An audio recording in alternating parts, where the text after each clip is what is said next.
The good news is this year, nobody has agreed on a single book all year. So No. I think we're all going to pick books that are rightfully best books of the year, because who fucking knows? Yeah. It's Yeah. funny because I feel like I have a sense of what books are in your top tier, Tracy. I have no clue, Greta, I have what no you clue. are interested in, what Dude, you've been I have loving. the So I'm excited. weirdest list over here. It's so weird. I can't wait.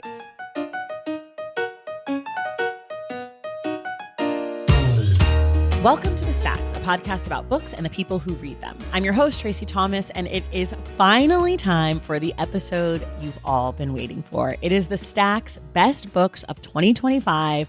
I am joined today by two longtime friends of the podcast, New York Times book review editor MJ Franklin and host of the brand new podcast, Happy to Be Here, who you might also remember from the Nerdette podcast, Greta Johnsen. Today, MJ, Greta, and I get together. We pick our 10 best books of the year. We also reflect on the year of 2025 in books, and of course, look forward to what we expect in 2026.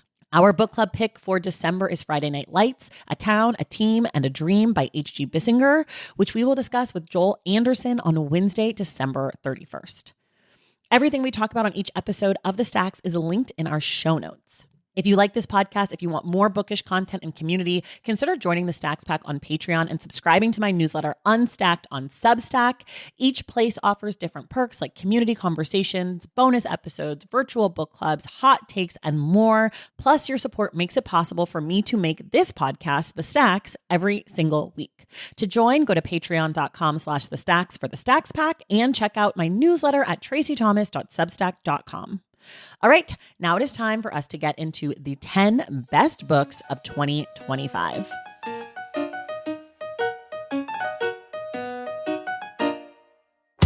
All right, everybody, it is the most wonderful time of the year. And I'm not just saying that because this episode drops on Christmas Eve. I'm saying that because we are doing the Stacks 10 Best Books of the Year episode, an annual favorite. This is always everyone's favorite episode, not least of which because why? Wait, that's not a sentence. No, that leave it was in, good. Christian. Go with That it. was Is that good. right? Yeah, not least of which because why? Uh-huh. Yep, it's perfect. We are joined by two of my favorite book people and two of your favorite book people, the wonderful Greta Johnsen and the equally wonderful MJ Franklin. Welcome back to the Stacks, both of you. Oh my Thank you for gosh, having what a us treat. back. I feel like last year, we just had like a huge love fest last year. And we were just like, we love these yeah. books, we love each other, let's hang out. And then we're back. Except for one thing. What did you do last year, Greta? Oh, I knew you were going to give me shit for this again, Tracy. I really randomly right at the end kind of like panic picked a book. And it was The Ministry of Time, which I stand by, but I feel like you had a lot of qualms with that. Well, that was our first book club pick this year here at the Stacks. And the whole time I kept saying, well, it's probably going to get better because Greta put it on our top 10. And for those of you who don't know, the way our top 10 works is that we each pick 3 books. We have not discussed which 3 books we've each picked. We all have a few backup books in case someone else picks one of our books. And then we try to come to a consensus on the 10th book. In previous years, it has been so easy to pick the sort of agreed upon 10th book. This year, I don't know what's going to happen. What I do know is that because I don't vet the books and I let everybody pick their own books, Greta had a coup last year and picked Coup is a book really that strong word for 90% that. of people hated.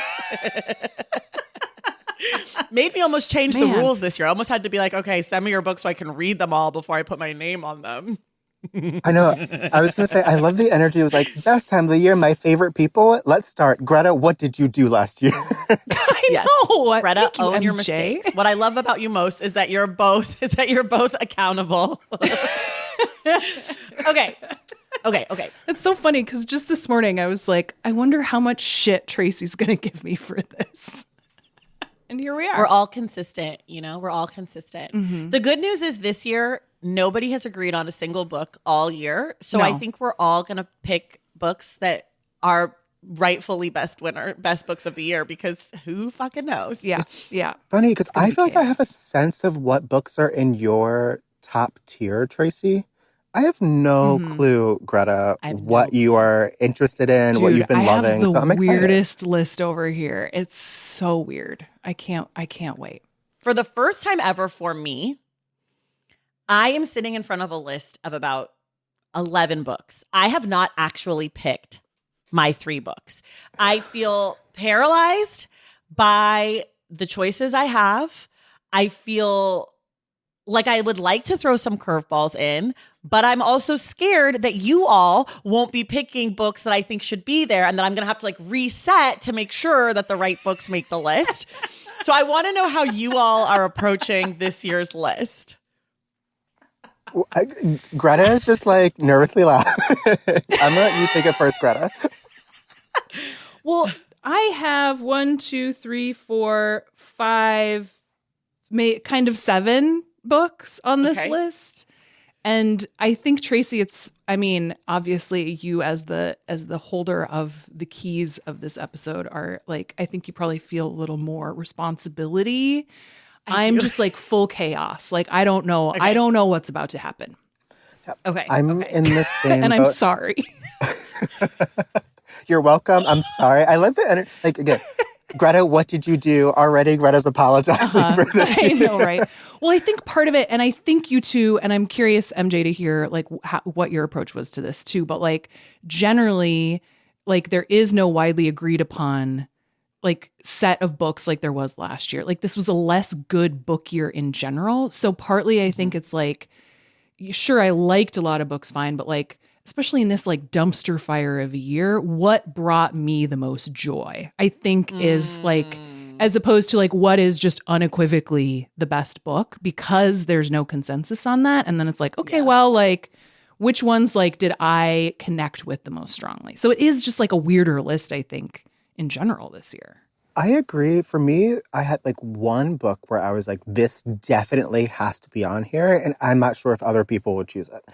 And then I had a whole tier of great books that I want to somehow get onto the list, but I don't know what other people will choose. And so do I mention that first or last? Like, how do I game the strategy of composing the list so that I get as many of my favorites on this list? But then also, in terms of this year, I feel like I keep thinking about it as like an album. I feel like there are a lot of great singles, but this year as an album wasn't working. Wasn't working. Okay. For me, this year as an album, there were a lot of skips. I DNF'd so many books this year. Just broadly, I don't finish books often. Like I might start something and just put it down. I just forget, or like a deadline comes up. But I actively put down at least 20 different memoirs this year. I was like, I this year in memoir was so horrible for me. That being said, in my 11 books that I'm potentially going to talk about today, 3 of them are memoirs. So like 3 of the books I really loved this year did end up being memoirs, but so many memoirs I read this year were so bad. Like I was telling people, I think memoir as a genre is done. Like memoir is failed genre. We have reached the mountaintop. We can never come back down. We can never do it again. Like this is it. If you're writing a memoir, pens down, babe. Pencils down. It's over. But that's the weird part of this year. You're like, this memoir is over. Out of my 11, I have 3 memoirs. Like, I have 3. But the chances that any of them actually make it on the list are low. So, like, I don't know. MJ, how many titles are you like ruminating over, right? I'm just curious, like, what our total number is to see what it takes for us to get to our final 10 here. I have 5. I have 5 overall of that top tier. And then I have like a second tier where I'm like, I love these. Other people might not love them. This is for me, something that we talk about a lot at the book review is the difference between like a best and a notable, or a best and a favorite.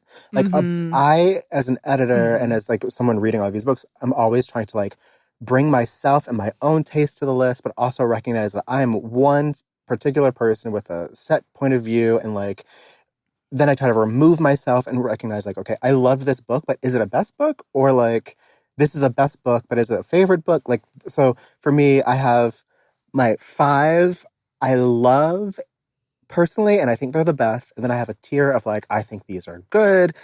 Maybe not my favorites. And then I have my favorites, but maybe they're not best. And so then I'm just sorting through all of these. I see. Okay. It's worth Most likely, if you guys are up for it, we should release the full list of all of the ones we were working through. Just like that does seem like a nice thing to do. We could do that. That might just be a fun thing to do. That being said, just broadly, approximately, I know MJ, you don't track this, but like how many books do you think you've read so far this year? And how many of them do you think came out this year? I did track this year. Last year, you gave me a talent. You gave me a talent, and I tracked it. So on my, I keep them separate, personal reading and work reading. On my personal reading list, I have read roughly 63 books this year. Nice. Okay. On my professional reading list, I have had to at least dip into 288 books this year. Wow. Okay. I'm so glad you counted. That's crazy. It's too many. And how many of them do you think are 2025 books? I'm assuming the work ones mostly, but maybe the personal ones not as much. The work ones are all 2025 books. And then the personal ones are, I want to say like 70% 2025 books. Okay. Yep. Okay. What about you, Greta? Do you have a sense of how many books you've read so far this year? And yes, I did my homework. I counted today 97 books. Okay. I didn't count how many are backlist. I should have. I think it's probably about, I would guess it's like 15 to 20 are backlist. Okay. What about you, Tracy? As of today, I've read 111 books. Nice. Mm-hmm. I'm lying. It's 112. I finished audition last night. It's 112. Good for you. I prepared before I finished the book. And of that list, 66 are from 2025. So about 58, 59%. Cool. The reason my reading is a little bit lower 2025 than normal is because one of my reading goals this year was to read more classics. So a lot of the fiction I read this year was backlist, like deep backlist in many cases. You know, I read Edith Wharton, I read Frankenstein. Like I was really trying to read older books. So my fiction reading this year, I think I only read maybe 15 2025 novels total. The rest was nonfiction. So I pretty much was like, if I'm reading fiction, it's going to be old. And if I'm reading nonfiction, it's going to be new. Can I ask? Okay. Did Yeah. reading so much backlist change how you thought about current books? Did current books change how you thought about backlist? Part of the reason why I love like reading backlist or canon is you're like, oh wait, this thing I've been seeing recently, this has its roots here. I have this greater appreciation for literary history and like just the evolution of the novel or whatever craft or genre. Did you see anything? Yes, I would say, I mean, it's kind of become a running joke on the podcast, which is since I read Frankenstein, I have talked about Frankenstein in every episode because every book Mary is Shelley's attempting to get to Frankenstein. Like the Hollow Half that I read, I was like, this book is in conversation with Frankenstein. I mean, I don't know if I got it in my conversation with Samin Nosrat, but I'm pretty sure every other episode I've done since then. And even we read Friday Night Lights for book club this month, and there's a Frankenstein reference in Friday Night Lights. I'm like, it's everywhere. It's everywhere. So I think like, I do think Frankenstein has been like really in my brain. I think Can we also, agree that's the best book of 2025? Can we just do it? Just full I chaos? think it is my number one book of the year. Loved it. I have to do my ranked reads, and I'm like really torn about picking an old book as my best book of the year, but I'm just like, it was great. I mean, I feel like that says a lot. So I think, yeah, I mean, it's really a banger. She was 19. Like everybody older than 19, if you haven't written Frankenstein, you failed. like there's no anything else. Like everyone's like, oh, Toni Morrison was 40 when she wrote The Bluest Eye. Like, okay, but Mary Shelley was 19 when she wrote Frankenstein. 2025 being the year that Tracy became a Mary Shelley stan was not on my bingo card. I love it. Oh yeah. I love it. Oh yeah. I'm like, all I do is scream about it.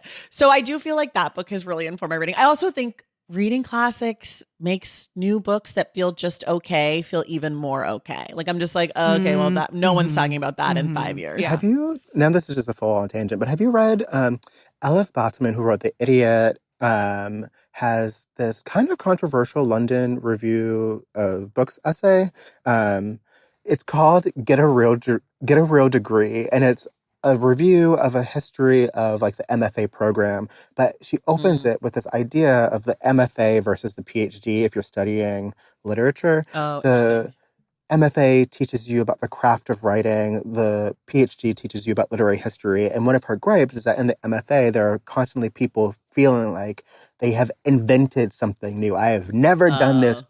It's never been seen, this play with perspective. And then if you study the PhD, if you get a PhD, you're like, wait a second, Jane Austen did that. And I know this because I've been studying. And I feel like that's always something that is in the back of my mind. Yes. Like the innovations that we're kind of marveling over, do they have historical roots? Yes, I agree. And I think like that's why I wanted to focus on classics this year, because I was like, I feel like there's things that people are referencing that I'm missing. All right, ladies and gentlemen, I think we got to dive into this list, because Greta has been really like positive, joyful, telling us that her choice, she's locked and loaded. I'd like to go start with you, Chaos Greta. What's your first pick? Locked and loaded. Okay. Gosh, this is so weird. Okay, great. We're going to do Good Things by Samin Nosrat. Ooh. That is an unexpected one. Okay. I read it. It is a good thing. Talk about it. It's not fiction. I think, as I said earlier, I feel like, I mean, especially last year, but so many years there are books where, you know, you finish it and you like want to buy a million of them and like force them into the hands of everyone you know and love. This year generally just was not a year like that for me. But Good Things is definitely one of those books. It's Samin's second cookbook. Of course, it's the follow-up to Salt, Fat, Acid, Heat, which was critically acclaimed. I think it like changed the cooking landscape for most humans. It changed how we think about recipes. It definitely changed how I think about food in general. And it created, I mean, you know this, Tracy, you just talked to her, like it created such a shift for Samin herself in terms of her own life and how famous she became and how she reckoned with that. And this book feels like such a distillation of like all of those things. And it's a cookbook. It's a celebration of simplicity. It's a celebration of goodness. I think especially the chapter about dessert just like completely blew my mind. That idea, she talks a little about how like she has spent most of her life depriving herself of pleasures. And, you know, yes, we need protein and other like specific vitamins to survive, but our brains are also designed to appreciate sugar. And so like, why not let yourself have sweetness? I think is such a beautiful sentiment, especially in this like horrific hellscape of a year, you know? Yeah. So I just like connected with it really strongly. And I think everyone should read it. I love it. I've read it. I love to read a cookbook cover to cover. Somebody once said to me, I think when we actually did Samin's book for book club, we did Salt, Fat, Acid, Eat is our only time ever doing a cookbook for book club. And like my guest said that he liked to read cookbooks cover to cover because you always get a happy ending. Every recipe is a happy ending. I love that. I was like, that is so sweet. I love that. Can I ask Tracy, are you surprised by this? I know you read this recently, and I was listening to your Unstacks ranking. And I am a little surprised. I mean, I like the book. I'm of course surprised that a cookbook would make our list, but I didn't think this was like a perfect cookbook. Because like I thought the organization of it was very confusing to my brain. That's interesting. Yeah. But I liked it. Here's the thing. I've cooked from it so far. No, not a problem. Not a problem there you go. in sight. Perfect. So that is always good. But the organization was confusing in my brain, but I did like it. I think it's a beautiful cookbook. It's also a beautiful And cookbook. I do think the like ethos behind it of sort of like, what does it mean to live a good life? What does it mean to like build a life that you are happy to be in and that you find pleasure in and excites you is really important. And almost like that this book could be, not that I'm advocating for any more memoirs, but like that Samin's memoir will probably come out of this book. Do you know what I mean? Yeah. I think her own trajectory is really interesting. I think, you know, just like comparing the two books and how very deeply different they are, even though you can tell they came from the same brain and heart, is so interesting. Yeah. Greta, you mentioned the dessert what she says about dessert, you should read the essay In Defense of Saccharin by Leslie Jameson. It's in her collection, The Empathy Exams. And it's about sweetness and sugar and allowing yourself to feel, and like how she just loves this like artificial sweetener, and it's all that good stuff. It's great. You should read it. Wonderful. I will. Okay, MJ, you're up next. I am a little bit nervous because I feel like I'm going to get yelled at. But my first book, my Thank definite, God, finally, is We Do Not Part by Hong Gong. Okay, why do you think you're going to get yelled at? Because this was a divisive book. The reason why is it's this like cerebral, hallucinatory, literary novel about, the short version is there's a documentarian who is kind of like spiraling after she worked on a documentary about a massacre in Korea. And then all of a sudden she gets this call from her friend who's like, I need you to help me. I was working on a memorial project and I cut off all my fingers, and like I left my parrot at my home on this island, and she has to go on this journey to the island. And that's like, you're not sure what's happening. There's a lot of stuck in the snow and a long scene at a bus stop. And you're like, am I in purgatory? And then she gets to the island, and who does she find there but her friend, who she's like, wait a second, how are you here? I know for a fact that you're like stuck in this hospital. A lot is going on. Sounds like it. Here's my defense of this book. Okay. It is so moving about care, family, history, and the way that lives with us, whether we know it or not. The idea that we have to feel pain and grapple with our country's sins.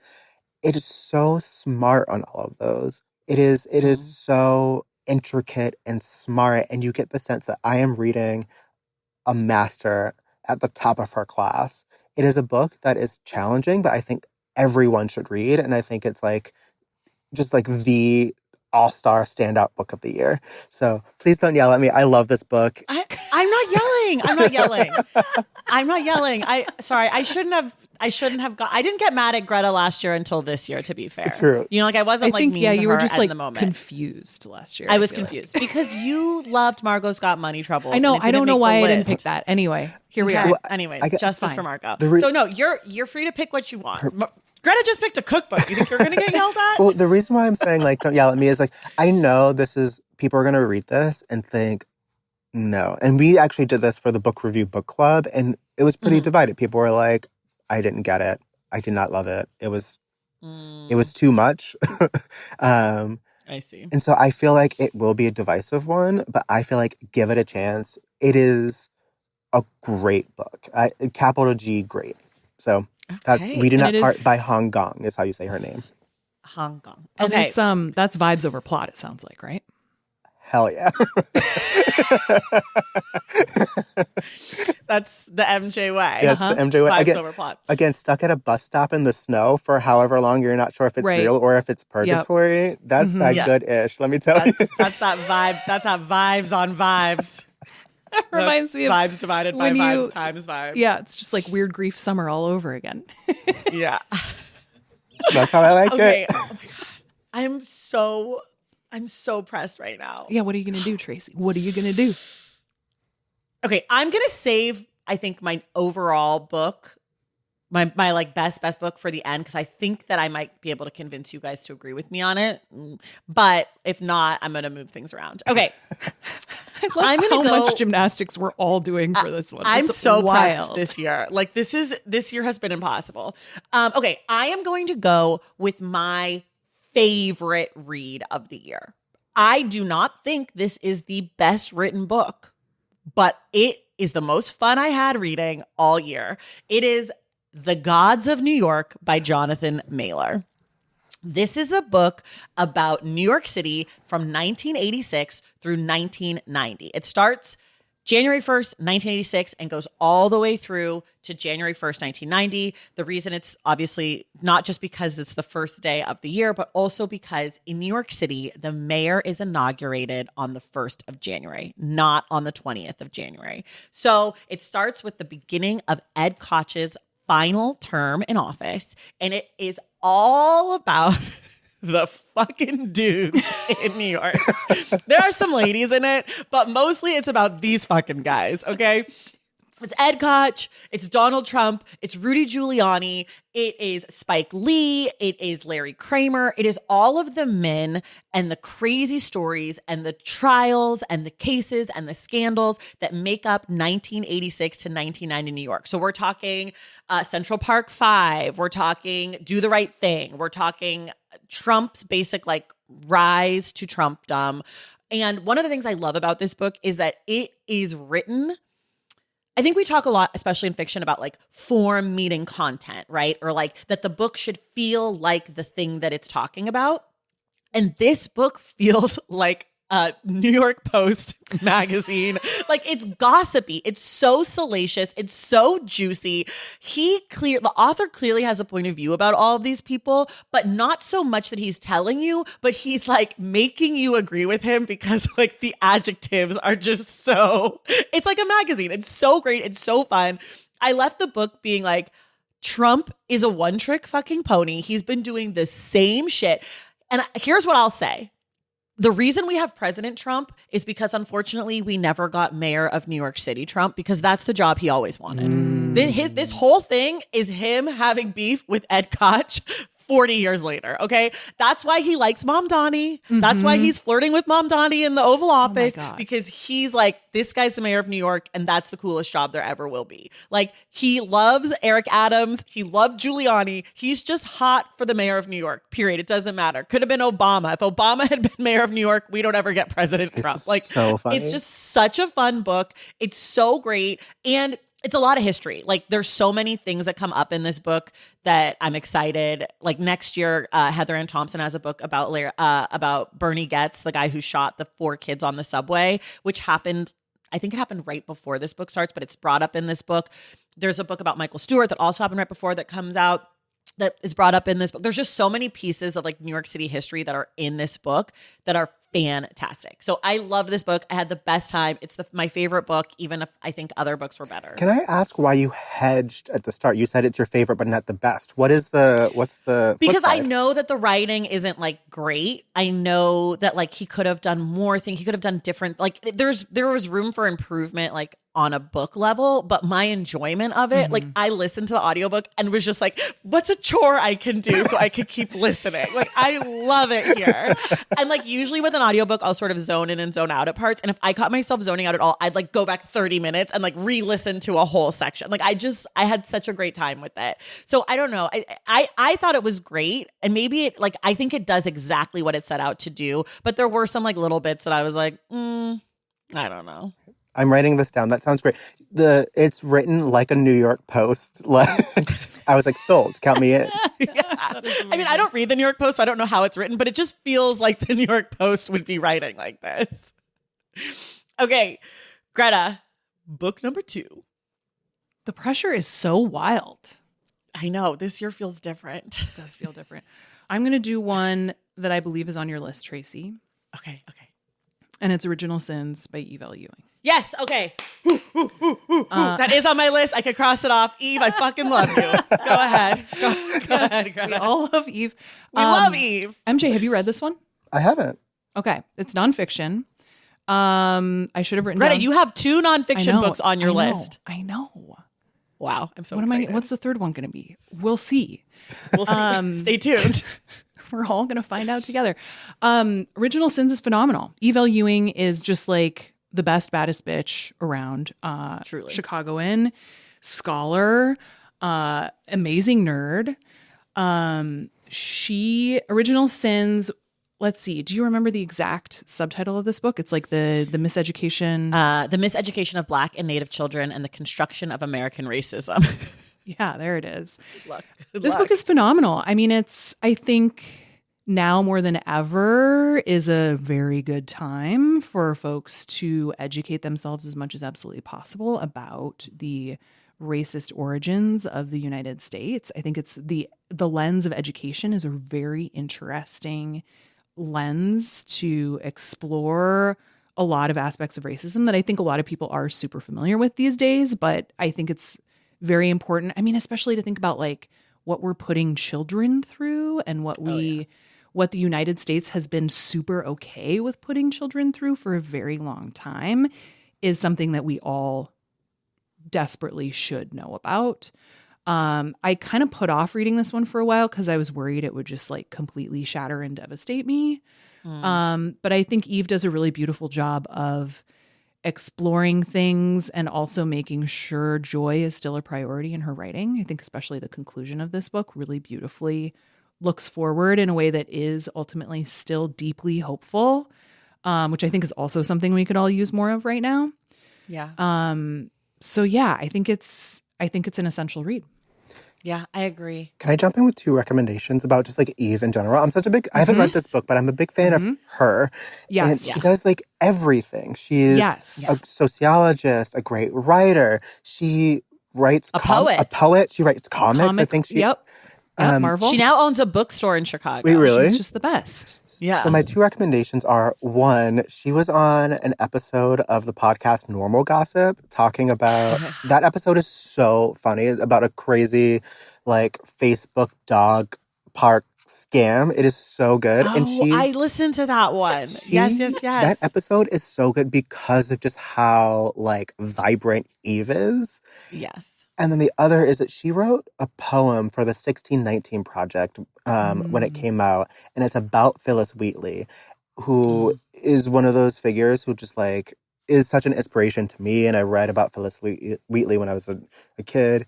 And there are lines from that poem. So Phyllis Wheatley is the first Black person in the States to have published a book. And she was born enslaved. And her life story is incredible. But she says in that poem something like having to take these like literacy tests. And she's like, if I can prove I know Ovid, may I have my children back, or something like that. There are these lines that are just like so searing. So just love Eve and everything that she does is what I'm trying to say. May I also recommend Eve's episode of The Stacks? I don't know why you did it. That was weird, but okay. Thanks, MJ. Big fan. No, Eve is amazing. But I want to just say one more thing about Original Sins, because I think people are intimidated by it. And like Greta, you were saying because you were worried it was going to be like too depressing. And I was a little intimidated by it because I was worried it was going to be like too smart for me, because I know Eve is so smart. But the book is so incredibly accessible. Yes. The amount of history that she distills for like a regular reader, it gives you a sense of how smart she is. Yes. Like that she can understand these complicated things so well and then write it for just like a normal person. Like I would say that a high school kid would feel comfortable reading, like if you were a teenager who like liked to read and wasn't like reading on Chat GTP or GPT, whatever the fuck it is. Like you could, like, it is accessible enough that like people can read it. Yes. And so it makes it a much more enjoyable read because you're not being like, what does this sentence mean? No, she's literally like, then they did this. Yes. But like in beautiful Eve writing. Yes. And the last thing I want to say about Eve, since we all are obsessed with her, is that she is your favorite writer's favorite writer. Yes. Yes. Everyone we love here at the Stacks, they love Eve. Like, it's just, Eve's the best. Like, even people who don't even write are like, oh, I met Eve Ewing. She's the greatest. And I feel this way. Eve Ewing, yes. Oh my God, I'm so glad you picked this because this was in my top. And I was like, how am I going to finagle this whole thing? Okay. Yes. Well, the other thing I want to say about it is that it reminded me a lot, Tracy, of, I believe it was a book you recommended last year, Poverty by America. Oh, yeah. And I don't think that made the top, but I did like that book. I thought you recommended it to me. Was it? Oh, I probably recommended it to you. I just mean on this episode. Right. It wasn't in my top it came 10. up in this episode, but anyway. It probably did. I think they remind me of each other because they're both deeply accessible and they're both sort of the nonfiction genre of like the system isn't broken, it's working exactly the way it was designed to. Yeah. And I think especially right now, the more we can equip ourselves with that knowledge, the better we will be to be able to move forward and help make positive change. I love it. We love Eve. Original Sins. All right, MJ, tough act to follow. See what you got. Well, I think this is, oh my God. You're pitting us against each other, Tracy. This year is so taking on, this is such a 2025 conversation. really I feel like the is. Good energy is Lord. just big 2025 vibes. Well, I was going to be all like Pollyanna and be like, well, that is actually, like, my book recommendation works in tandem with what you just said, Greta, because my next one is There's No Place for Us Oh by my Brian God, yes, Goldstone. another one from my list. I thought it might be. Wait, that one might be the one we could all agree on. Ooh, I haven't read it.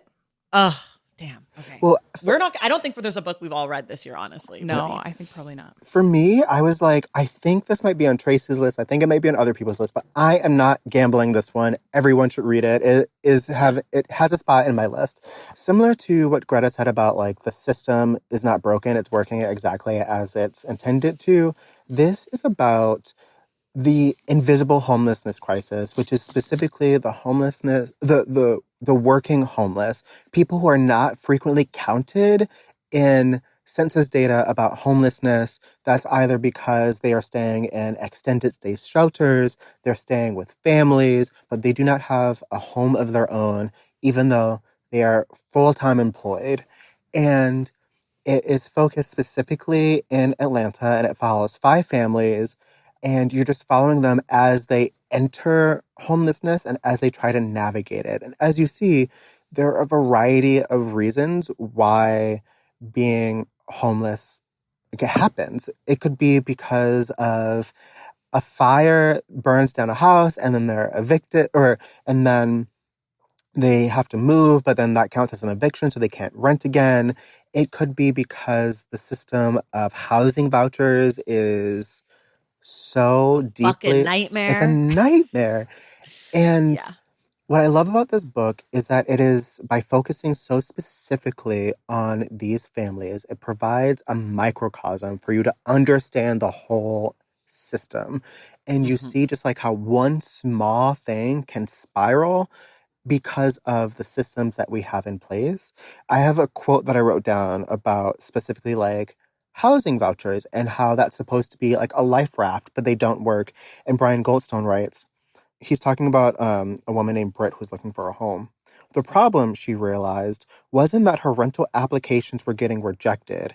It was that there were no places where she could even apply. There are these housing vouchers that are supposed to say like, okay, work very hard, stay on this waiting list, you will get a chance to buy a home or to rent a home. And then because of a variety of reasons, landlords don't want oversight because of just housing availability, you can't get a home, and then your time runs out and you lose a spot on that list. I'm rambling now about like details. What I will say is that this book was challenging and that it is so despairing. I felt so heartbroken for these families. And I think all readers will, whether you knew about this homelessness crisis or not, just being able to see the intricacies of it is so affecting. And knowing things like the difference between a family losing their home and being broken up or being able to continue with their life is $200 in some instances. Like, the stakes are so high and the system is so broken and effed. Yeah. It's something that I feel like every person should read. I think it works in tandem with your recommendation, Greta. Also, just like the energy, we just had the New York City mayoral election, and it's like the housing crisis here, affordability. Like this also taps into that. It is a book that will inspire you. Like it will teach you a lot. It is so good. It's a book that I think everyone should read. It's so good. Brian was on the podcast. I recommend that episode, obviously. This was one of my most anticipated books for 2025. I think it lives up to what I hoped that it would do. I think one of the other things different from Eve's book, and what I sort of like about both of these books is that they do similar things talking about the systems and how they're designed. And Eve's book is like a much more like academic approach to that. Like it's like she's presenting the history, she's laying it out to you. There's narrative elements, but Brian's book is much more journalistic. It's narrative. You're embedded with these families. He's doing the Matthew Desmond thing, which of course I love. Obviously this book is a perfect pairing for Invisible Child or Evicted. And while I think the book is like extremely bleak and sad and just like, I remember reading it in the bathtub and like feeling like my heart rate was going up because I was getting so frustrated. It's such an important read. Every year I do my like list for she reads, and this is the book that I said that I would want every high school kid to read because it also shatters this myth of like, if you work hard, you'll be fine. Like, it's just like, oh no, babe, these people all have full-time jobs. Like, that's the important thing. There's not a single county in the United States where if you work for minimum wage full-time, that you can afford housing. That's a crime. That's the craziest thing ever. It's infuriating. Yeah. So this book is full of gems just like that. Also, this book takes on private equity. Blackstone, the #1 landlord in the country. Holy shit, I didn't know that. Yep.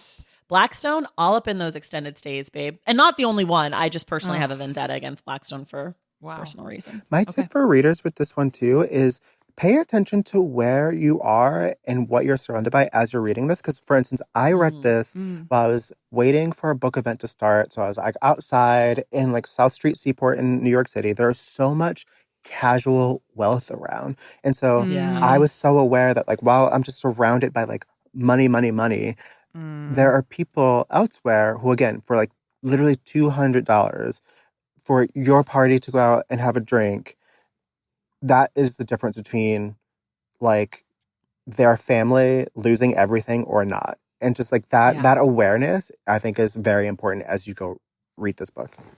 Okay, we're going to take a quick break. We're halfway through the list. We'll be back. All right, we're back. It's my turn. Now I'm feeling freed up to do something that I was not planning to do at all. I'm thinking I'm going to get weird right now. Yes. Let's get weird. I think I'm going to get weird. Great. I was not planning to do this. I don't even have the author's last name written down. Hold on. Well, you searched this again, the vibe shift. It was like weird year. Now we're back from break and I feel free. Valentine's Day is upon us and I've got love on the brain. Love for books. Duh, of course. Hello. Did you forget what podcast you're listening to? I love bringing you all great reads, exclusive author interviews, and behind the scenes book gossip. But I can only do that with your support over on Patreon and Substack. Our Stacks Patreon community, also known as the Stacks Pack, is where you can go for book club meetups, a private, very active Discord, and a year-long mega reading challenge to help you achieve all your reading goals. Plus, you also get that monthly bonus episode. Now, over on the Substack, you can subscribe to my newsletter, Unstacked, where I keep the book conversations going. I also give you a healthy dose of sports and pop culture, definitely some hot takes happening over there. And again, that bonus episode. If you don't have a few dollars to spare, don't worry. There are free options on the Substack and the Patreon to get you a little extra Stacks magic. Making this podcast is a total team effort, and by supporting my Patreon and my Substack, you allow me to support my amazing team that makes the show possible every single week. So if you or your friends are looking to meet other book lovers and support this indie podcast, come hang out with me on Patreon, Substack, or both. I would love to have you. And since we're talking about love, you can gift subscriptions to the Patreon and the Substack for that special reader in your life. For the Stacks Pack, head to patreon.com/thestacks. And for the newsletter, head to tracythomas.substack.com. And also, there are links to both in the show notes. Okay, see you in the Stacks. I feel free. So the reason that I have this shift is because I was worried you all were going to do all fiction. And so that I was going to bear the responsibility of making sure that some of my nonfiction faves made the list. Mm-hmm. And now I'm feeling like, I don't know. I'm feeling like I'm going to do it. Okay. This is the weirdest. This was the last book I added to my 11 book list, but I'm doing it. My number 2 pick is Hunchback by Sao Ichikawa. Wow. Yes. I'm getting weird. It's a little novella-y thing. It's like 90 pages. It is about, I didn't even prepare. So this is off the cuff. It's about a woman who has a severe physical disability, congenital muscle disorder. She spends her time in her room, mostly in her care center. She's a student. She's rich. She's got a lot of fucking thoughts. And her thoughts are funny, dark. She's obsessed with the idea of herself having money and having power and having these physical limitations, but having this mind that is active. And there's these power. I don't want to say a lot because I don't want to give anything away of where the book goes. I love this book. As you all know, I love an unlikable woman.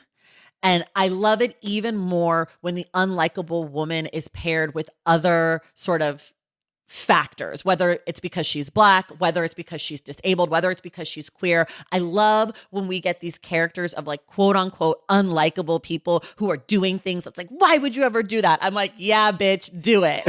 And our lead in this book, Shaka, she's fucking doing it. She is nothing like the way that people want to present disabled people in stories. She's not like pure of heart or pure of mind. She is not like, oh, she's so smart. Like, it's so sad. Like, there's no sympathy for her in those ways. And I just loved it because it adds a complication to the book, but also the choices are so unhinged. I love it. I love it. Okay. Tracy, one thing that I want to add to this is that this book is also like a deeply horny book. Like, oh, it's so horny. Oh yeah, it's so horny. Well, I didn't want to give anything away. There's sex, lots of sex. But it stuff. opens with this like crazy sex scene. Oh yeah. Of, like, yeah. That's how it opens, and then you're right. I don't think this is like a spoiler. Like you've realized that this is something that she is writing, like the main character. Writing. And like she is so. I don't want to say like scheming, even though she does have a lot of schemes to get what she wants, but she's so driven. She's so driven. Yes. And it's about like, power and ability and disability for a variety of reasons, whether that's physical, monetary, all of this stuff. It's so good. I'm surprised that this is on your list, Tracy. I told you I was doing a curveball. I really loved this book. I haven't talked about it a lot. And because you two picked books that I've talked about loving so much, I feel like I can throw a curveball in. If you all had picked books I hadn't talked about, I would have felt more compelled to put these books that like I have championed all year.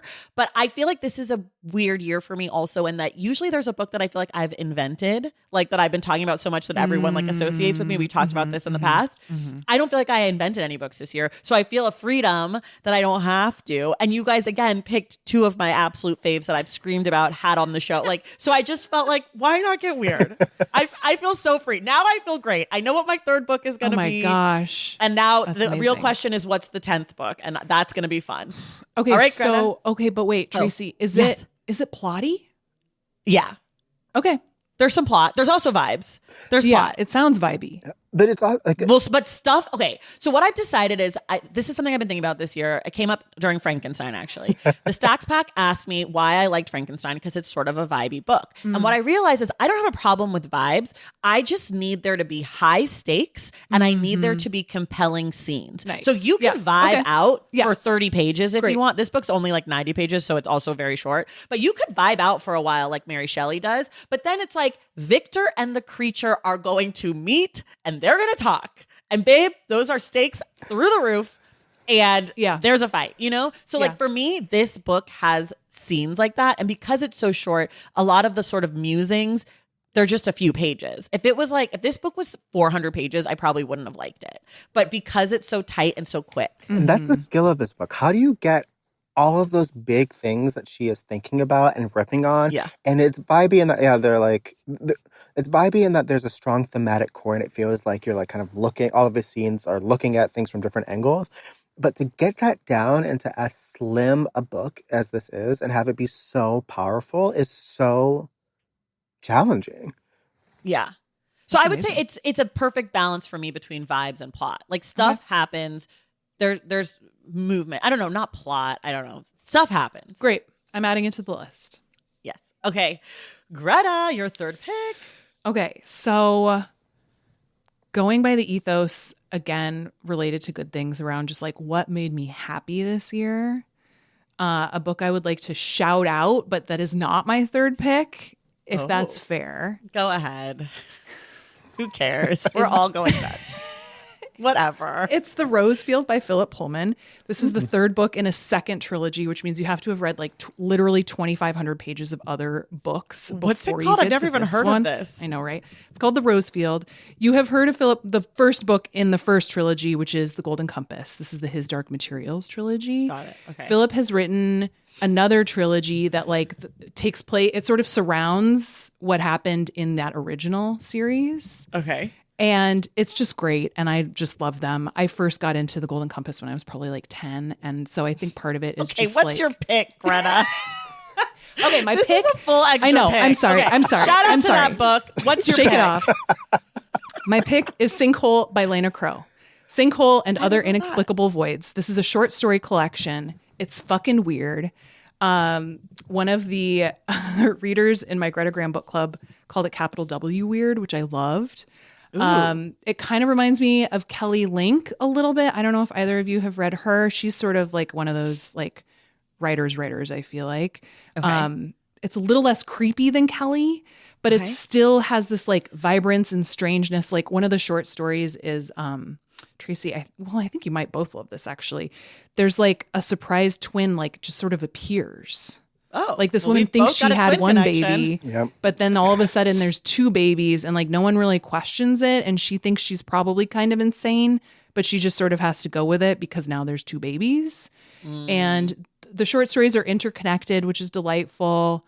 And there's some like climate fiction elements and like, it's just strange and great. It's like sort of that color palette that kind of reminds me of Rufy Thorpe or Kevin Wilson, where it's just like you just kind of go along with it and it's good and interesting and strange. So that is my final pick. I love this pick by Lena Crow. I think you would like this one. This sounds great. The cover looks great. It looks like the unveiling cover, but like brighter. Yes. There you go. Okay, I don't have any follow-ups. I'm excited. I don't know anything. I don't even know where to go from here.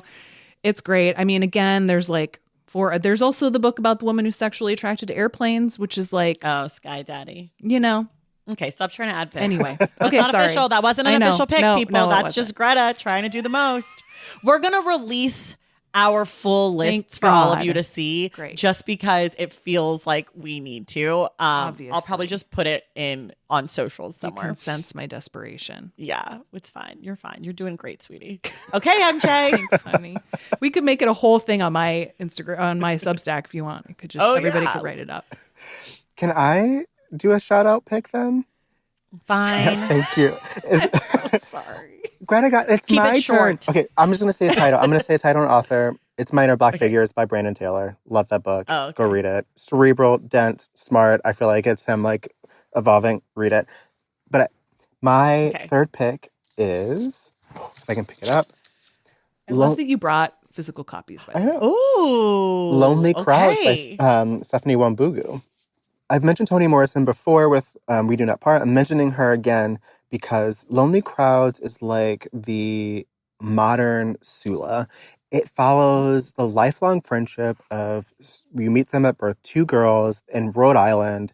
There is the one like very mannered, kind of shy girl, and then she becomes fast friends with this kind of glamorous rebel from a dark and dangerous family. She's living with her aunt after both of her parents are killed or die by suicide. Their names are Ruth and Marie, or is it Maria? Sorry, now I'm forgetting. It's Ruth, who is the mannered one, and Maria, who's the rebel. And you just follow them over the course of their lives as their friendship kind of like ebbs and flows. They're both artists. They go to college together. They have some romantic tension. And it's great. It's just like dark gem of a book. And I say that because the book is, while it's about friendship, it's also kind of bleak, but it's just like, it reminded me of just like a pristine New Yorker short story. Positive. That's a positive thing. And that like, and that those sentences are crisp. The writing is so sharp and you're just pulled into the psychology of this kind of life-altering, world-changing friendship. And I couldn't get enough. the writing's great. The friendship dynamic is great. It's a book that I want more people to read, which is why I have it here. Okay. This is a debut as well. And you will read it and look at those sentences and be like, how is this a first novel? I do not get it. So that's Lonely Krauts by Stephanie Rambugu. I keep seeing it places. Great. I'm more intrigued. Okay. I don't know how to do this. What do we do? Yeah. Well, no, I still have one more pick. Oh, yes, that's right. I'm sorry. But my question is, do I do the pick? Should I do the pick that I don't think you guys are going to pick and then fight like hell to get my 10th book, to get my other pick on? Yes, that's the process. Yeah. That's what we had to do. I know, but I'm worried that what I'm worried about is if I don't pick this book and it doesn't make it on, I will have deep regrets because it is one of my favorite books this year. Let me tell you about the regret I feel over not mentioning the. Okay, I'm gonna say the book I want to say, and then our 10th book is just gonna be a fucking free for all. Great. My third pick is One Day Everyone Will Have Always Been Against This. Mm-hmm. Now, I think I probably could have had a good case for getting that to be all of our 10th pick, because I do think it is the most urgent book of the year. I think it is the book that speaks to 2025 the best as far as like the politics of the moment. I think Omar Ellacott is unflinching in this book in a way that just no one else has been able to be on this topic.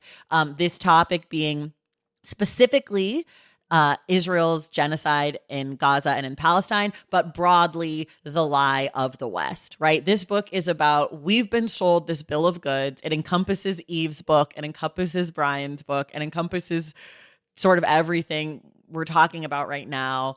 And he talks about growing up and idolizing the West and then realizing that all the things he thought he was supposed to want are fucking bullshit. And he does it beautifully in these essays. They are so sharp. They are so searing, and again, unflinching. And also just like, I felt they were important to read. Like as I was reading them, I was like, right. This is how you have this argument. This is how you have this conversation. And again, shameless plug, because it's my podcast. Omar came on the show. It's one of my favorite episodes of the year. Hearing him talk about the book, not simply because I loved the book, but because what comes across on the page, sort of his unflinching moral compass, does not come across in the conversation. He actually seems to have a lot of like doubt and not anxiety or like fear for, I think he fully believes what he's saying, but I think he does have doubt about like, did I say it well enough? Did I say it right? Was I able to do this? Like, will this book that he thinks is doing and saying something, will it last? Will it have an impact? And I think that pairing, hearing him talk about it and reading the book is like a really interesting pairing. And I don't feel like often on this show, the author's thinking feels as far removed from the actual book itself, if that makes sense. But I love this book. It won the National Book Award. I believe I had that. And if there is any book that I feel that I invented this year, it's certainly this one. Like this is the book I have been screaming about the most. This is the most obvious pick on the list for me this year. And I think as far as like a book of 2025, this is a book of this year. The thing that stands out to me about this book is what it was able to achieve. Since like the war in Gaza, there's been so much discourse and dialogue on all sides that the conversation feels crowded, right? Mm-hmm. And this book was able to cut through all of that. And the word that comes to mind is just clarity. There's such a clarity in this book. And the fact that it was able to, rise out of the muck of our increasingly deranged like conversations, especially online, and present this like searing, urgent argument that people seem to actually be able to hear. Your conversation with him and hearing him talk about his fear of, did he say the right thing? Will it actually land? Will it achieve what he set out to do? Was so clarifying. To repeat that word, clarity, it was so helpful to know that he was thinking that intentionally about making sure that not only was he saying what needed to be said, but saying it so that it could be heard. That I think is so impressive and takes on a level of intention and care that I think radiates through those pages. Yeah. That's amazing. Okay. Now the Royal Rumble. Let the wild rumpus begin. Yeah. Okay. Who are your contenders for this 10th pick? I don't think we've all read the same book this year. I don't It doesn't know. seem like all three of us have read any of the same book. I don't think so. Here's my two contenders at the moment my top two would be Black and Blues by Imani Perry and Things in Nature Merely Grow by Ian Lee. Those are my two sort of best books of the year. There's other things I could enter, but those are the two that I have. So is the Ian Lee, that's fiction, right? No. It's a memoir. It's a memoir. Not. Okay. One of your three memoirs, the genre that's over. Yes. This is a transcendent memoir for me. So my two, one was Baldwin, A Love Story, the Nicholas Baldwin biography. The other book that was one of my books of the year, but I was like, there is no way in hell I can recommend this on this podcast. Tracy Will Actually Murder Me, was Angel Down, the one sentence long war story. I thought you were going to have that on here. I didn't care. I do love that quite a lot. I love these other books too. That's Daniel Krauss, right? Daniel Krauss, it's so good. I did love Things in Nature Merely Grow. I will not fight about that one. I think that memoir is devastating. Devastating. So good. Greta hasn't read it. I didn't. What would be your entries into this? I mean, I got nothing. I don't think there's. Yeah. There's no. Original. I kind of thought Original Sins might do it. Okay, so here's our other option. What we could do is I would co-sign Original Sins, or There Is No Place for Us being the 10th pick, and allow one of you two, whoever's book that was, to add another book yourself. But MJ hasn't read Original Sins. None of us have read all of them, so we have to come up with something here. I kind of like the order that we went. I say let's keep as it is and just figure out a new 10th. Partially because like the jockeying and like the passion of like, I wasn't sure if it was going to be the 10th, but I needed it. Okay. I kind of like that. So I say let's. Okay, no. I mean, we're going to leave all this in. We're probably going to keep this part in too, to be honest. Perfect. So. Perfect. Okay, so Greta, you don't have another book that you want to enter into this conversation. I mean, there are other books that I would shout out, but none of them I think are like the best book of the year. I think it's probably the Omar El-Akkad, and I just need to read it. I'm just like behind the times. What are you feeling, Tracy? I don't know. I mean, I'm feeling like it should be Things in Nature Merely Grow, since we both read it and you really liked it too. Okay. That's my instinct, because you didn't have a strong reaction to Black and Blues. I love Black and Blues, but you did have a stronger reaction to Things in Nature Merely Grow. I didn't read the Daniel Krauss for obvious reasons. I think you would hate that book. One sentence horror novel. It's so good, but I do think that you would hate it. I know that you love it, and I know you think it's good, and I know I hate that book. And congratulations to him, because obviously you put up a good fight at the New York Times, because it did make your guys' top 10 when Omar El-Akkad did not. Devastating. Different genres. What? Different genres. It's not like one book took this out of another. They're different. Yeah, sure, whatever.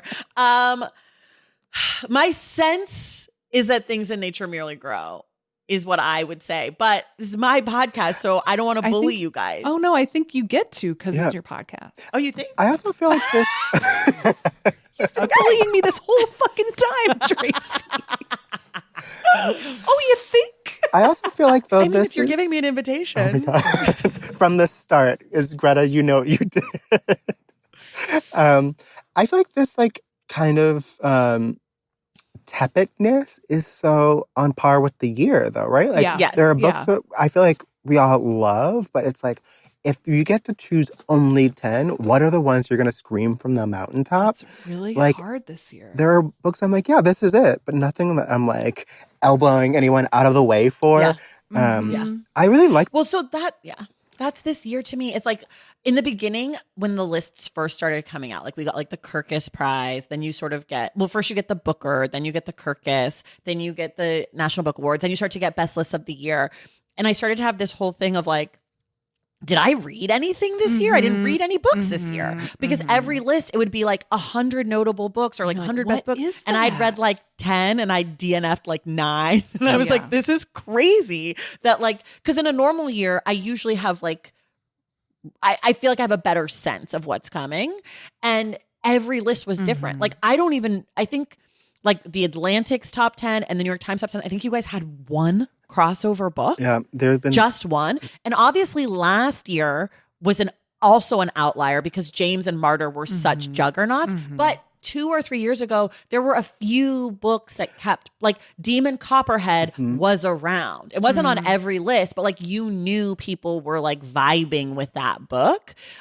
Same with like South to America by Imani Perry. It wasn't unanimous, but like it was showing up on those lists. And this year it's just like any book you read, like anything. To the weirdness of the year, I feel like, the strangeness, the anomaly of last year was that the books that dominated the conversation came early, not the fact that there were books that dominated the conversation. Because there are always books that dominate the conversation. You mentioned Demon Copperhead. Let's talk about trust. We could talk about intimacies, love songs of W.E.B. Du Bois. Going back even further, you have books like Nickel Boys. You have like Colson Whitehead's, like more of Colson Whitehead, like Underground Railroad is the other one that I was thinking of. Like there are always books that dominate the conversation.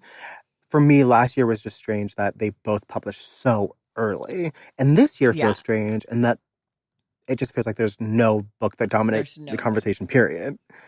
Yeah. Well, and then it's interesting, between the three of us. Like, I feel like normally there's more crossover in what we've read, too. Yeah. Well, I think that's why, because I think everyone has sort of been out searching for the book of the year all year. And like, nobody's telling me what to read. Usually, Greta, you'll be like, you have to read this. It's amazing. Or like someone will say to me, like, have you read this yet? And I'll usually say, no, obviously not. But like, I'll feel the pressure to read it. That's why I finally read Audition like yesterday. I did was like, read let Audition. me just read it. I guess we've all three read that. Oh, we all three. That's the one book we've all three read. Which I love. But I think it's the best book of the year. You loved it. I did love it. I thought it was fine. Yeah. I thought the writing was amazing, but like I would not feel comfortable putting it on my top 10. Not that I didn't think it was. Yeah. Look, I think it's a good book. I don't know. It didn't do enough for me. But do we have to put it on because it's a book we all read? Is that how this It just works? occurred to me. But now no, I don't think so. But now it's going from like, the best books of the year to the book we all read. The book we all happened to read without. Okay. Let's not do that. Let's not do that. Okay. I'm gonna be the boss of this podcast because that is my job. And I'm gonna say our 10th book is Things in Nature Merely Grow. It's by Yian Li.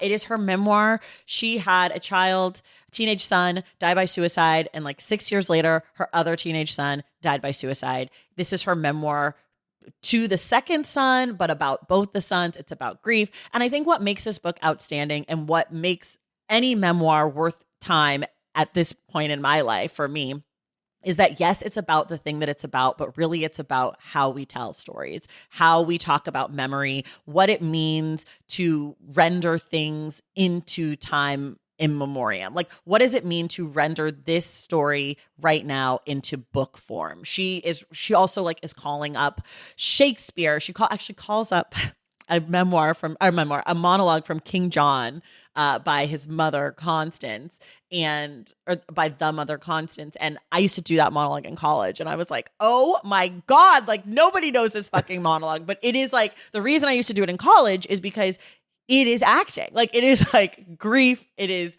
she's pulling her hair out of her head. And so I really loved how she was calling into conversation with her other works, other texts, nature as like this force. Like, I just think she's doing interesting things within the form of memoir. And while this book is sad because it's sad, it is not sad in the way you think it's going to be. You're not reading this book. I did not weep as I read this book. I was like, wow, this is like such a terrible thing that has happened to this woman. But the book is very matter of fact, which I also appreciated. It is not reveling in the emotional, or wallowing in the emotional realities of this, like, these things that have happened. It's sort of like these things have happened and then we keep living, and I keep writing because I'm a writer, and nature keeps growing because things in nature merely grow. And like, let's just talk about how this lives. So that's why I love the book. Yeah, I agree. And for me, what stood out was just that spareness. When we think about grief, we think of this like flood of feeling and emotion. And I love those books. I love a good grief novel, a grief memoir. This is so different. It's exacting. It's spare. I don't want to say it's cold because you can tell there's so much love and emotion there, but it's cerebral is what I think it is. Yes. It's her talking about how we tell these stories. Yian Li says that she hates the term grief novel or grief book, and that's not what this is. But it is what it is. But like, but getting to watch someone think through that's what it is. You're watching someone think through loss, not watching someone feel through loss. And I love that like kind of slant to it. Wow. Yeah. Another pairing for this that was on my list as another memoir that I like, but like this is not a real one, is Sad Tiger by Nej Sino. It's memoir in translation from France. And when she was like 7, her stepfather started sexually abusing her, and it went on for years. And she's writing in a similar way. She's like, how do I write about this with authority, but also like having been part of this? So like, how could I ever have authority because I'm so invested in this thing? But she's writing through it and like thinking about how to write about it as opposed to just writing about it, which again makes it like more, I mean, not that like the job is to make it readable, but it is. Like, this is not a diary for either of these women. This is their offering into the space, into like time, like that they are offering this in the hopes that they will last. And I think it's like a really, and that's why these memoirs are memoirs that actually stood out to me. Yeah, that's really interesting. Because every memoir that's like, hey, this happened, I'm like, boo, DNF, gotta go. Well, how much of that too is like, I feel like often like a bad memoir, a sign to me of a bad memoir is like, oh, you didn't go to therapy. You know, it's like you are writing this to process it, where it sounds like both of these are like the next level of that, where it's like, no, I have like, here is the distillation that I have come to because I have processed it. Right. Totally. Okay, we are obviously like running out of time, but this is a long episode every year and you're welcome and you guys love it. So don't yell at me. Nobody yells at me. Nobody cares. It's Christmas Eve. You guys are listening on Christmas Eve. You don't fucking care. You're probably actually listening like the beginning of January because you had things to do, but whatever. Whenever you're listening, it's great and I appreciate you. 2026, I'm so excited for. It is the year of the big name authors returning for their crowns. If these books are even solid from these people, we're in for it.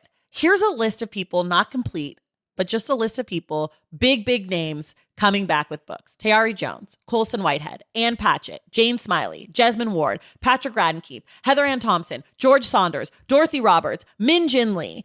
There are rumors of other Emily people. Emily St. John Mandel. There's some other people that I've been told have books coming, but I don't want to say because I think it might have been told to me in confidence. Oh, Chang Rae Lee has a book coming we know about. Maggie O'Farrell. Maggie O'Farrell. Oh, yes, this just came out. It's just banger. And then there's the follow-ups to some exciting newer authors. We've got Chanda Prescott-Weinstein, Disha Philia's novels coming. Kimon Felix has another book. Like, it's like people who are already established great winners. They're all entering the ring at the same time. And my sense is about this.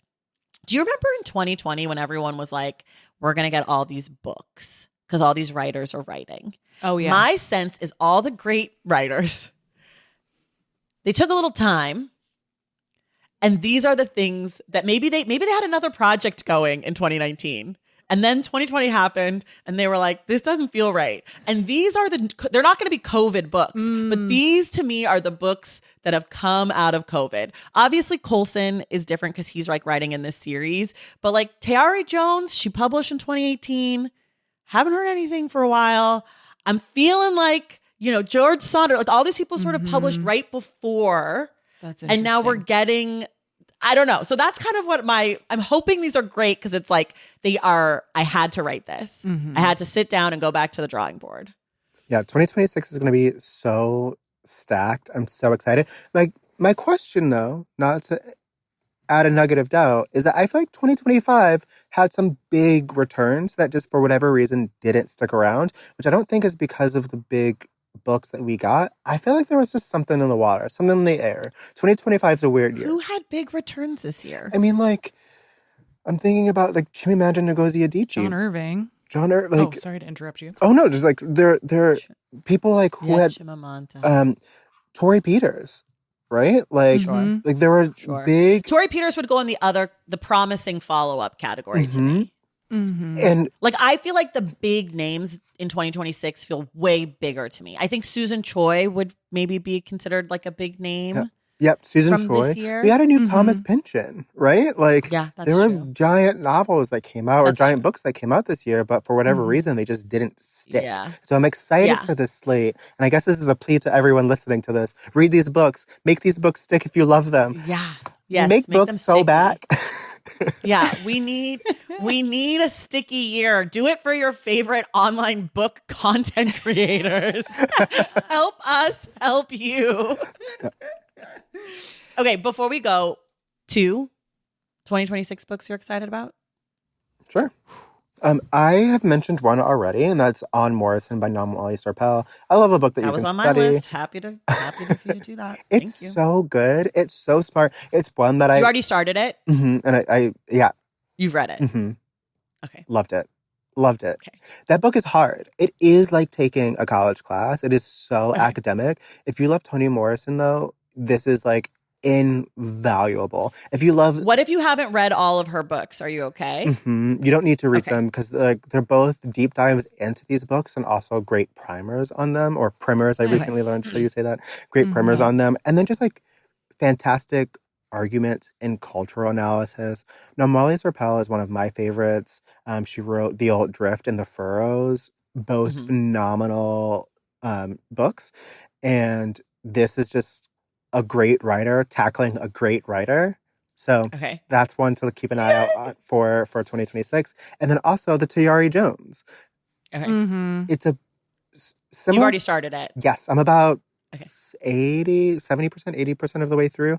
Similar to Lonely Crowds, similar to books like The Vanishing Half. It's about the story... Don't tell me what it's about, actually. Okay. I don't know anything about it. That would be great. I would love to not know anything. I don't want to know. I don't want to know anything. All I know, I've seen the cover. I have it. I haven't read any copy. Okay. Every time I get an email, it just says like Kin Tayari Jones, and I just say, yes, please send. But I'm trying not to... I'm going to read it soon so that I don't get spoiled on it. My lips are sealed. Also, I'm going to squeeze in a third one. George Saunders. Yes. Love George Saunders. I started that. Yeah, he is my man, George Saunders. Love him so much. And he's back with Vigil. Okay. And you've read that too? Yes. Oh, wow. You're cruising. I've only read one 2026 book. I'm not going to talk about Tracy, you were looking back into the past. You're like, I'm done with 2025. I'm going to classics. I was like, I'm going to 2026. My reading goal for 2026, my main goal is to read as much 2026 and as far ahead as I to stay ahead. Oh, wow. I want to just have my own opinions this year. I don't want to be tempered. I'm not going to read as much classics. It probably is going to suck in the long run because it means I'm going to be reading a lot of things that suck before anyone tells me don't waste your time. But I just want to try it. I want to just try it because I was so far back last year. So that's my big goal. Okay, Greta, do you have two?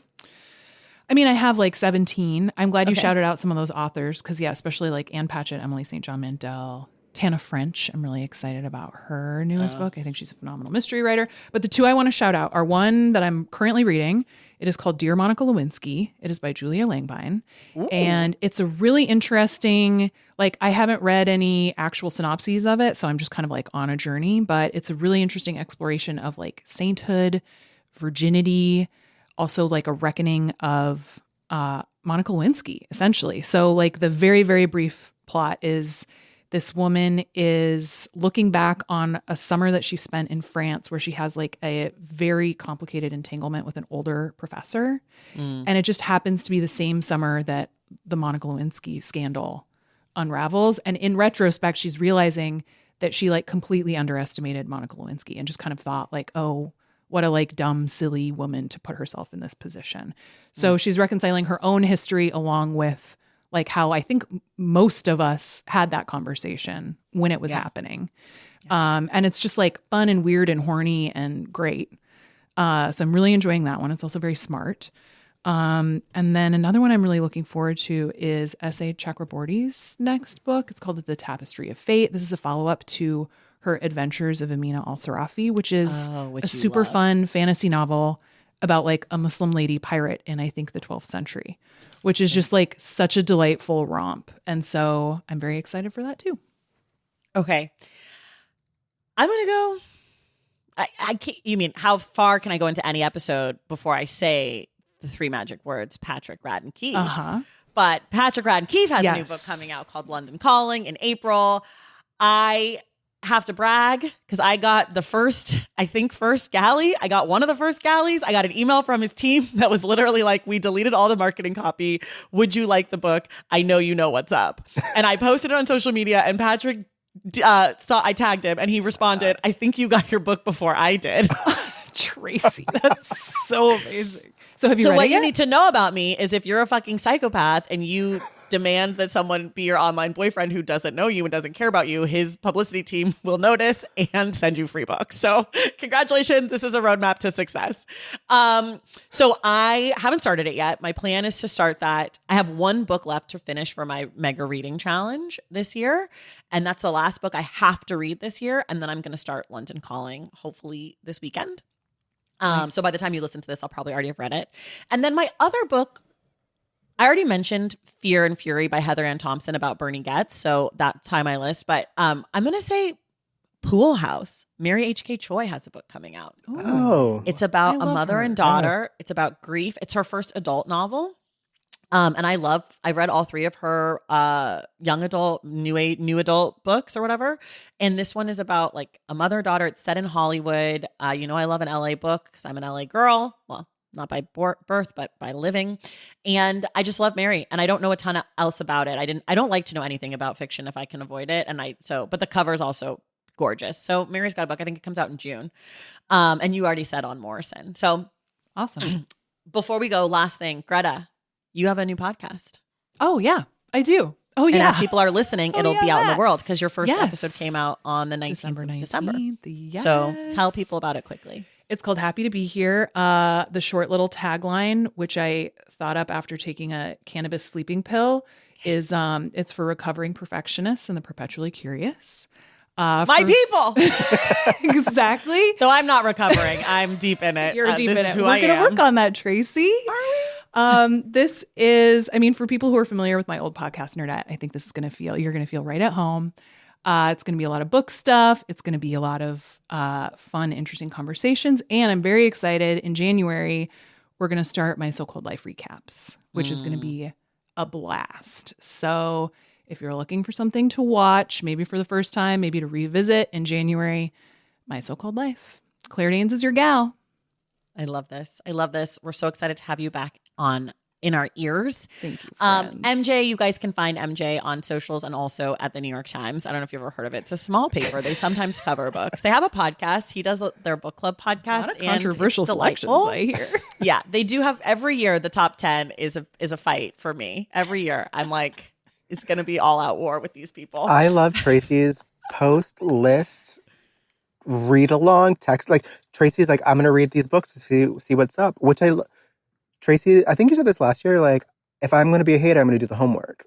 Yes, for sure. Yes. And I love getting this year's list, I told you already, MJ. So I've read 3 of the nonfiction. I don't ever read the fiction. I read 3 of the nonfiction, but I struggled this year with the list, as you know. A-okay. That's what these lists It didn't have Omar El-Akkad on it. What am I supposed to do? What am I supposed to do? Well, what I will say about, partly this conversation is always such a delight because I don't know about y'all, but I'm walking away with like at least 8 books that I'm super excited to check out. Same. And I'm sure that's what's happening with listeners too. So that's like such a joy. Can I also just pause and appreciate the range of this list? We have a cookbook. We have memoirs. Tracy's the genre in its flop era made it to this list. We have novels, short stories. We have translated literature. We have 2 books in translation in 2 different languages. Yep. So this is a great list. This is a really great list. I feel really great about it. There's a lot of nonfiction representation, which I was very worried about. I don't know if it's our best list ever, but it's certainly, if you're reading with us, you're having a good time. If you're reading with other people's lists, I can't promise. I don't know those people. Best list ever, but it also wasn't the best year ever. Like I think we've I think it's a great list. Real goodness based on what this year was. I think as they say, when life gives you lemons. I think we had some desiccated lemons. We had some lemons. We had some late season lemons, and we've turned them into lemon. There's all the books are fine. My question will be, in 5 years, will any of us remember any of the books on this list? See you in 5 years. Yeah. Because I think if you go back 2 or 3 years, there's a list where I'm just like, no one's talking about any of these books anymore. Obviously, last year, I think James is going to stand the test of time. I hope that Martyr will too. But 10 years from now, what will all fours be? Who knows, you know? Not too much on all fours. I love that book. I think Beautyland. But I just feel like people already aren't really talking about it anymore. Like, I don't feel like all fours was pretty much in that same pack with the other two, though it did come out later. And I feel like people talk about last year as the year of James and Martyr, but All Fours was on a lot of those lists, including the National Book Awards. The thing I will say for All Fours is that it's being comped a lot. Like, that is a title I'm seeing come up very much from publicists when they're like, it's the next, it's All Fours meets blah, which means I think there is some stickiness. Yeah, I think there is still now, but I'm curious in 10 years, is All Fours.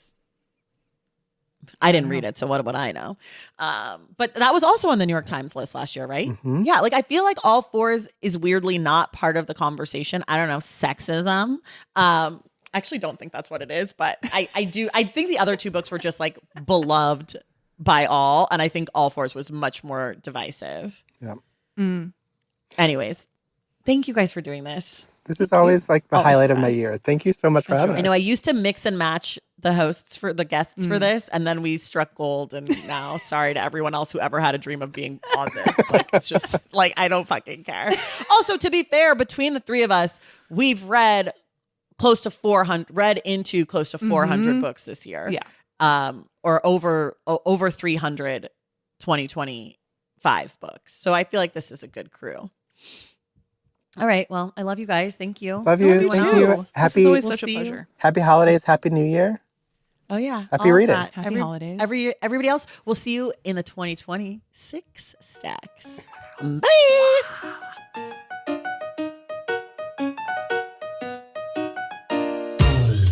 All right, y'all. Thank you so much for listening. And thank you again, as always, to MJ and Greta for putting up with me and for being a guest on this podcast.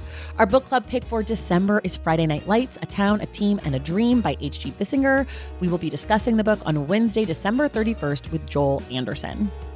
If you love The Stacks and you want inside access to it, head over to patreon.com/thestacks to join the Stacks Pack and check out my newsletter at tracythomas.substack.com. Make sure you're subscribed to The Stacks wherever you listen to your podcasts. And if you're listening through Apple Podcasts or Spotify, please leave us a rating and a review. For more from The Stacks, follow us on social media at The Stacks Pod on Instagram, Threads, TikTok, and now YouTube. And you can check out our website at thestackspodcast.com. Today's episode of The Stacks was edited by Christian Duenas with production assistance from Sahara Clement. Additional support provided by Cherie Marquez, and our theme music is from Tagirajis. The Stacks is created and produced by me, Tracy Thomas.